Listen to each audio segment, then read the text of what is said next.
This time on Crime Inc., the terror of September 11. The U-2 spy plane incident. Jockey's tax fraud lands him in jail. And a Caribbean cricket mystery. But first, the princes in the tower. When Shakespeare wrote his histories of the Plantagenet kings, he depicted Richard III as a depraved, tormented hunchback who murdered his two nephews so he could claim the throne of England. But subsequent research has thrown doubt on Shakespeare's version of history. Richard's brother, Edward IV, fathered two sons with wife Elizabeth Woodville, with Edward the Elder becoming king upon his death in 1483. But 2 months later, Richard seized the throne and declared the children illegitimate, on the grounds that Edward had been secretly betrothed to another woman at the time of his marriage to Elizabeth. Edward V and his younger brother Richard, Duke of York, were kept in the Tower of London, where they became known as the Princes in the Tower. Richard's reign was tumultuous and bloody, characterized by power struggles within the deeply divided houses of York and Lancaster. The two boys were seen as pawns in the race for power, as well as potential rivals. But having already established their illegitimacy, Richard had far less reason to murder them than certain other figures. Not only that, but Elizabeth Woodville returned to court voluntarily in 1484 and allowed her 6 daughters to mix with Richard's retinue, a surprising act if the king had indeed ordered the murder of her only sons. Richard's kingship lasted only 3 years before Henry Tudor gathered enough support to invade England and defeat the Yorkist forces at the Battle of Bosworth, where Richard died in combat. Henry proclaimed himself Henry VII and took Edward IV's eldest daughter, Elizabeth, as his bride, uniting York and Lancaster in the House of Tudor. But there was no sign of Elizabeth's little brothers. If they were already dead, suspects include would-be kingmaker, the Duke of Buckingham, and John Howard, the Duke of Norfolk. Surprisingly, Henry made no accusations of murder against Richard when he put a bill to Parliament detailing the former king's alleged crimes to justify his own grab for power. In fact, Henry Tudor had more motive than anyone to do away with the little princes. By marrying their sister, he was re-establishing the legitimacy of Edward's children. If they were alive, both boys had a far greater claim on the throne than he. In the first few years of his reign, Henry VII executed a number of Edward IV's nephews, who as Yorkist heirs posed a direct threat to his kingship. Rumors grew that the boys were dead, but it was another 16 years before Richard was directly implicated in their murder. In 1501, James Tyrrell was arrested for supporting a Yorkist rebellion. Under torture, he claimed he had killed the boys at Richard's behest. In 1674, workmen uncovered 2 bodies buried in a box at the Tower of London. In case they were the prince's remains, Charles II had them reinterred in Westminster Abbey. In 1933, the bones were examined, but doctors were unable to conclusively determine their age or sex. As the years passed, public opinion swung towards Richard, and many people argued for his vindication. In 1997, a mock trial presided over by 3 American Supreme Court justices found Richard not guilty of murdering his nephews.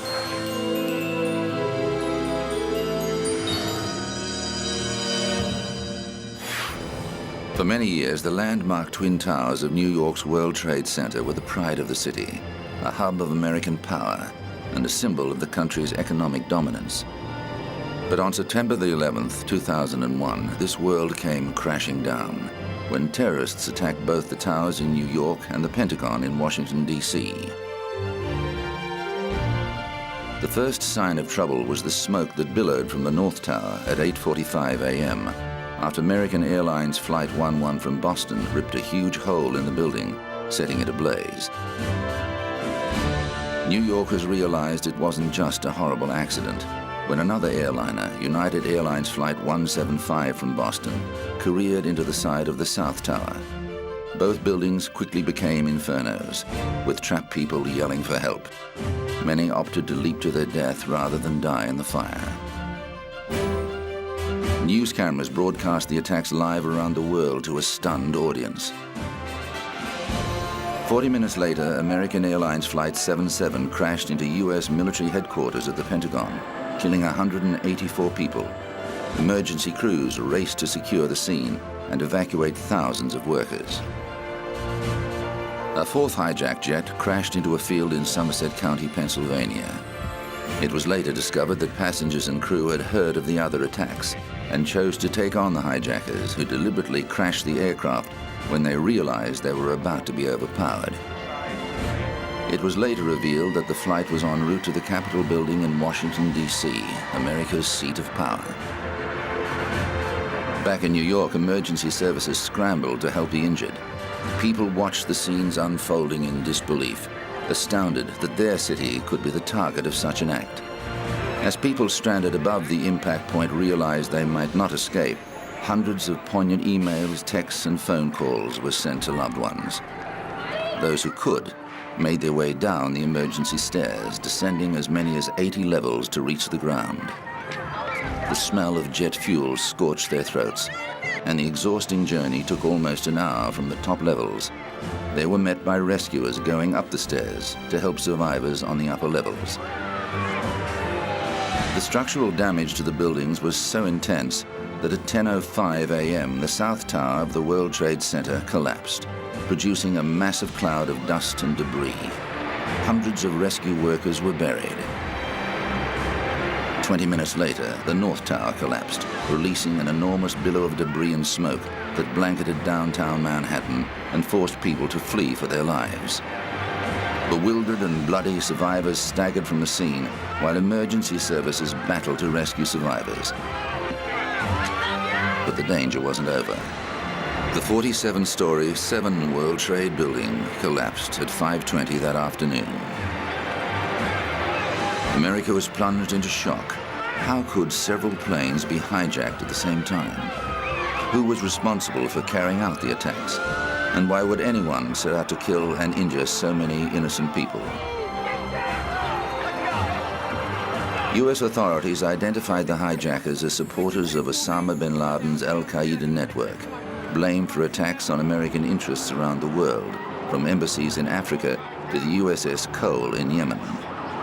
Investigators established that a total of 19 hijackers on 4 planes carried out the intricate, well-financed plan to attack America at its core. Knowing they were likely to die in the hijackings, the men made little attempt to cover their tracks. The plot was masterminded by Mohammed Atta, an Egyptian-born architect who took flying lessons with the other hijackers over a period of several months. They were mostly Saudi-born middle-class men who had become radicalized due to their anger at U.S. policy in the Middle East. The terrorists were groomed by al-Qaeda, an extremist organization founded by Saudi millionaire Osama bin Laden, who provided the $500,000 required to carry out the attacks. The 19 men took flight from Boston, Virginia, and New Jersey. Once the aircraft were in the air, they used box-cutter knives and chemical spray to kill and injure flight crew and gain control of the cockpits. The hijackers told passengers they had bombs, although no explosives were found at the crash sites. A year after 9/11, a commission was set up to probe the attacks and find out why the United States intelligence community failed to prevent them. Presenting its report in 2004, the commission identified a number of failings on the part of the FBI and CIA. However, although 15 of the 19 attackers were Saudi citizens, it found the Saudi government played no part in the terrorist acts. In response to the attacks, U.S. authorities tightened security at airports and federal buildings. But some people reacted hysterically, with reports of Muslim travelers being victimized, and people accosted by security for just reading books with the word fundamentalism in the title. Nearly 3,000 people died on September 11, including more than 400 emergency workers, but only 1,600 people could be positively identified. Thousands more were injured. Others have suffered permanently debilitating conditions from the toxic material they were exposed to at Ground Zero. A memorial designed by architect Michael Arad, made up of reflecting pools and a forest of trees, will be built on the site of the towers to honor those who lost their lives in the attacks. There's no doubt September 11 is a day that the world will never forget.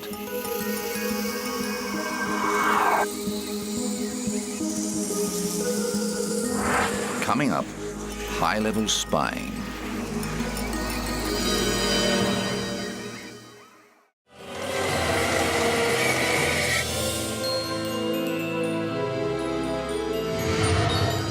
Spies, top-secret technology, and an all-American hero.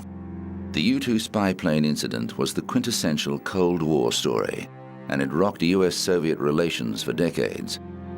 The Lockheed U-2 spy plane was developed by the CIA to provide high-altitude photographs of secret Russian military installations. On the 9th of April 1960, the first mission returned with images of a nuclear test site and air bases. The Soviets detected the flight and made a diplomatic protest. President Eisenhower forbade any further flights without his personal permission. However, on May the 1st, he allowed pilot Francis Gary Powers to fly another mission to photograph intercontinental ballistic missile sites. But the Soviets were waiting. They captured both Powers, who bailed out of his aircraft after losing control under anti-aircraft fire, and the wreckage of the spy plane. After losing touch with the aircraft, the Americans believed it had crashed into Soviet territory, taking the pilot with it. The Russians were delighted. With its high-tech spy flights and refusal to abide by international treaties, the Americans had been getting the upper hand. Now the Russians held all the cards. Khrushchev kept quiet about his catch, allowing the Americans to make public statements claiming the aircraft had been making weather observations for NASA and even rolling out a U-2 in NASA insignia so the media could take photographs. A few days later, the secret slipped out when the deputy foreign minister was overheard talking about the pilot's interrogation. Khrushchev quickly issued a public statement saying, "I must tell you a secret. When I made my first report, I deliberately did not say that the pilot was alive and well. And now just look how many silly things the Americans have said." The Soviets shocked Americans by parading pilot Gary Powers as a captured spy. Much of the U-2 had crashed to Earth intact, and they even had photographs from the spy plane that proved it was spying on Soviet territory. Items salvaged from the wreckage included rubles and women's jewelry, intended to help the pilot if he landed in enemy territory. The aircraft and its contents were put on display at Moscow's Gorky Park to humiliate the Americans. Gary Powers went on trial for espionage, a huge and very public event. Some Americans criticized him for cooperating with Russian authorities during his interrogation. However, the CIA's instructions were clear. If capture appears imminent, pilots should surrender without resistance and adopt a cooperative attitude towards their captors. With Powers' concerned family looking on, a Russian court found him guilty of espionage and sentenced him to 3 years imprisonment, followed by 7 years hard labor. Returning from Russia after the trial, Powers' father told reporters he'd been relieved to find his son safe and well. He said it had been a tense and exhausting time, but the family was happy to see their son, and he appreciated the courtesy and consideration shown by the Russians. But telling of his son's one modest request, Oliver Powers broke down. He didn't ask us for anything specific. He said he needed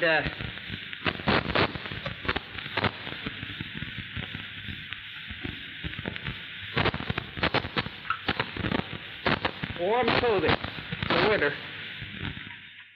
Finally, 2 years after Powers' capture, there was a breakthrough. Francis Gary Powers has been released from prison in the Soviet Union and turned over to American authorities early this morning in Berlin. Frederick L. Pryor, an American student held by East German authorities since August of 1961, also has been turned over to American authorities in Berlin. The President has commuted the sentence of Rudolph Abel, who has been serving a 30-year sentence in federal prison following his conviction in 1957 on espionage charges. Mr. Abel has been deported and has been released in Berlin. Mr. Powers will shortly be en route to the United States.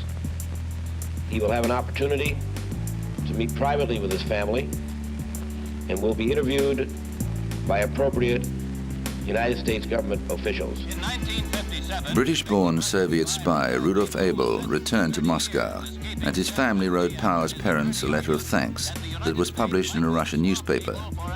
Oliver Powers was delighted and relieved that their ordeal was finally over, but said he hoped his son would consider a career change when he returned home. How do you feel about the exchange itself? I feel great about that exchange. I think it was a very good deed.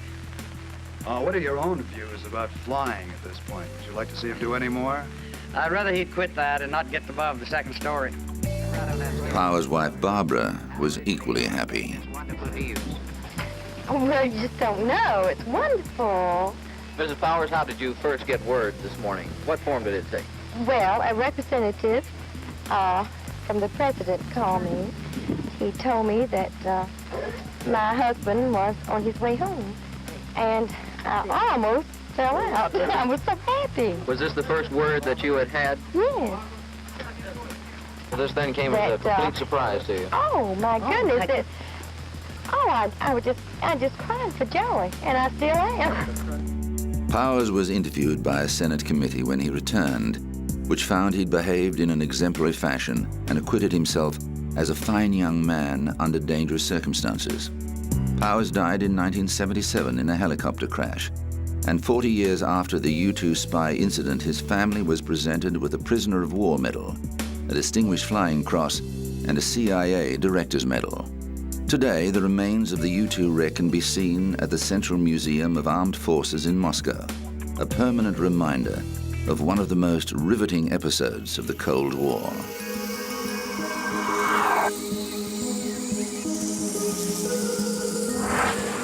Coming up, a Caribbean cricket mystery.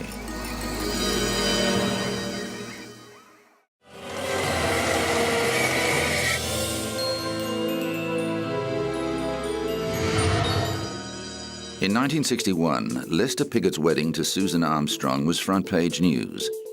The 26-year-old jockey was the darling of the British racing industry, a phenomenal rider who won his first race at just 12 years of age. At 5 foot 8 inches, Piggott was unusually tall for a jockey and usually rode at 8 stone. Early in his career, his precocious talent and unorthodox riding habits brought him unwelcome attention from local stewards, who suspended him several times, often unfairly. But as his wins mounted, Piggott reached the top of his profession, notching up no fewer than 9 Epsom Derbies and a staggering 5,300 wins overall. With success came a certain insolence, and Piggott delighted in bucking authority, famously snatching a whip from a fellow jockey during a race at Deauville after his own went flying. However, his disregard for the law came back to haunt him in 1987 when he was jailed for 3 years for tax fraud. Piggott, who was worth an estimated £20 million at the time, was convicted of failing to declare more than £3 million of riding and horse breeding income. The racing world was shocked at the sentence, which the judge said was necessary because of the scale of the evasion and the importance of sending a strong message to others who might have been tempted to do the same. Piggott served a year in jail before being released early for good behavior.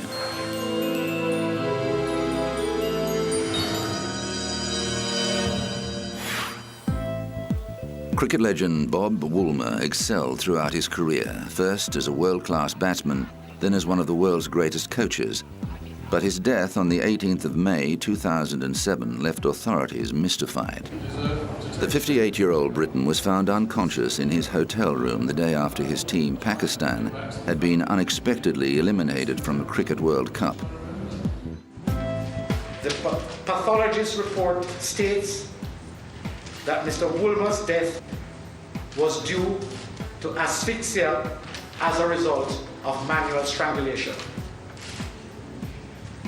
In these circumstances, the matter of Mr. Woolmer's death is now being treated by the Jamaica police as a case of murder. The results of the autopsy carried out by Dr. Ira Sesaya confirmed Woolmer had met with foul play. But there was no evidence of theft or forced entry. Police were left with few leads. There was speculation that the death could be linked to his strong opposition to match fixing. Woolmer's death completely overshadowed the World Cup being played in the Caribbean and plunged the cricket world into mourning. Police Commissioner Mark Shields warned it would be a lengthy investigation due to the amount of people to be scrutinised. If you consider the CCTV alone, the time that Bob Woolmer went to his bedroom, to his room, to the time that he was found dead is some significant period of time. So to go through each of the CCTV on the floor, for the 12th floor, frame by frame, if we're to do our jobs properly, there is going to be no instant result. We have to be methodical and thorough in terms of trying to identify every single person who was on that floor between those times. So please be patient, because we are not going to rush this. We're going to do it properly, thoroughly and professionally. Questions were raised about an email Woolmer sent his wife the day before he died. But the reality is that computers do not necessarily synchronise to local time, so we're still working on that. What I can tell you is that we have Bob Woolmer's computer, and we're looking at what's on the hard drive in order that we can see if there's anything else to establish a motive. But the Commissioner said it was far too early in the investigation to be naming suspects. The British press are totally wrong on this occasion, with all due respect, and that they should wait for announcements from us, because I think we know if there are any suspects. The reality is, as I've said before, there are many potential suspects in this investigation and even more potential witnesses, and we're nowhere near the stage at the moment to start naming names in terms of suspects. All we have to do is keep an open mind, continue with the investigation, and at any moment in the future when I have suspects and I can announce it, I'll tell you.